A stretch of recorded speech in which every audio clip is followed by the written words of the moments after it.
crafted with a touch of gold. In this tech-savvy routine, future stories yet untold. In the valley, knowledge grows. Hey! Hi. So I feel like it might be time to address the mugs. I think it is. You're looking beautiful. I love it. And I have my favorite person right here. Aw, you are so kind. Why, thank you. And can you believe we're already halfway through the school year? Oh my goodness. And so much learning has taken place, but sometimes I just wish that there was an easier way to be able to track the progress of that learning for students and teachers. I don't know. It should be simple. I have just the thing. Rubrics. Rubrics will allow both the teacher and the student to have clear expectations both when working on their assignment and while it's being graded. That's exactly what I was looking for. And now that you mention it, I remember how easily we can get rubrics into Google Classroom so that everything is together.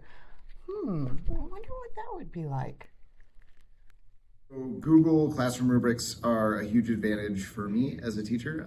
It allows me to grade everything right there on the computer. I don't have to drag around papers and worry about keeping track of rubrics and things.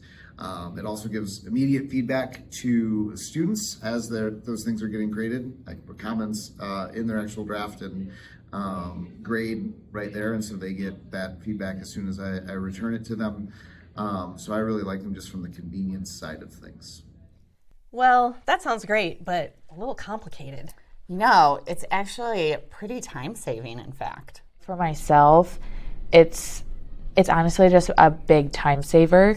Like, we know our rubrics exist, we know what our standards are, but having the language right there makes ease of grading like so quick and easy, because I can just click the grade and then I can easily return the assignments when I'm done grading, and then the grade is posted for the student. And then it's in my computer when I have to go enter grades later already. I don't have to keep track of paper. It gets back to the students right away. But I guess this does mean we have to teach kids one more thing. But this is our chance to get creative and do it in a fun way. We started with something that the students were more interested in and familiar with. We started with bubble gum. And so we came up with 2 criteria, flavor and how well it blows bubbles, and gave the students, excellent, good, average, and poor. So like for flavor, excellent is strong flavor that lasts the whole time, and poor is flavor fades quickly or tastes bad. And then we gave the kids different types of gum. So some of it was actually bubble gum and some of it was more like a strong pepperminty flavor, so that they would have different scores. So we let them chew gum for 4 or 5 minutes, and then we had them score their gum based on flavor and bubble. I did do a coaching cycle last year where we used some highlighting with the rubric, where the students could go back to the assignment and they could then go through there reflectively after and see the particular grade I'd give them. If they were P progressing, I do still use PM during the year for other things as well. And then they could identify in their assignment by color coding what they were missing or what they didn't have. So we really worked on the reflective process there, and that helped them to then in future assignments go and, even without me meeting with them, look at their grade and understand what they didn't do or what they are missing or what they can do next time. Kids do love highlighters. So when do these get used? Well, from the very beginning of the assignment. So before they're figuring out how to use the tool, they're making a prediction based on the image of the tool. Then they're putting in a prediction, what they think it's used for. Then when they learn what it's used for, they're putting in that correct answer. So my next column is seeing whether or not they've completed a prediction before they've given the right answer. Sometimes students will just jump ahead and put in that correct answer. So my rubric allows me to check that they are doing the prediction aspect of it. If it's in Google Classroom, students can use them anytime they're working on something. I think attaching the rubric helps students because students are able to double check that they're not missing anything. So for example, one of our first art projects, students need to tell us something about themselves. They need to score and slip, which is making an attachment and using all of their clay.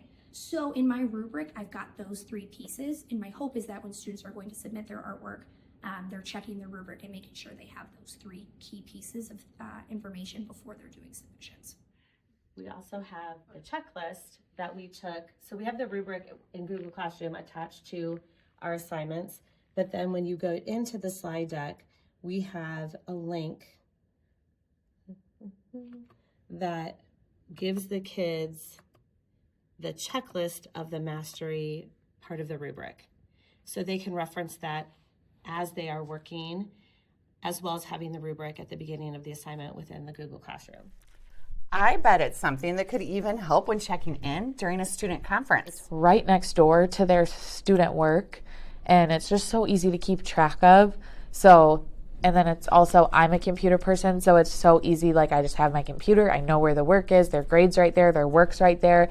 It's honestly just so much more efficient. And then it's very clear to the student, like I can point to the reasons in their work why that led to their grade.